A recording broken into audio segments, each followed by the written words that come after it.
So on this slide, I'm addressing the stakeholder analysis. Stakeholders are individuals or groups who play a big role in the implementation and success of the projected plan of change. And essentially, they are the people who would be affected by the reform in the system. In my project, I've identified 3 groups of stakeholders. Those are nurses, patients, and management. And I've outlined their requirements for the project, their attitudes and risks that might be involved, and the actions that are needed to be taken from these stakeholders. So we'll start with the top row, nurses. They are required to comply with the rule against working overtime. The attitudes will differ from nurse to nurse. Some may be upset because they don't have the opportunity to make overtime pay, but others might be grateful for the ability to rest and rehabilitate before their next shift. Nurses must continue to give safe and empathetic patient care. They must be willing to report any near misses or errors, and they must also continue to give adequate patient education, especially regarding their medication regimen, as this could decrease incident of medication error.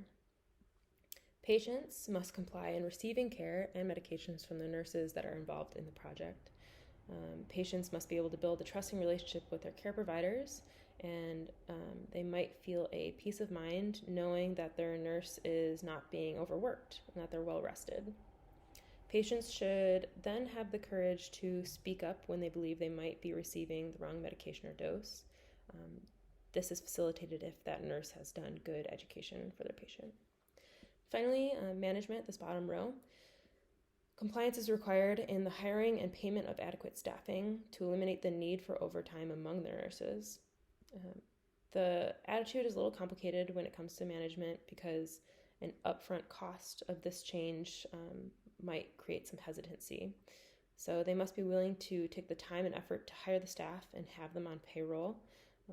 They must take the time to have adequate and ongoing training.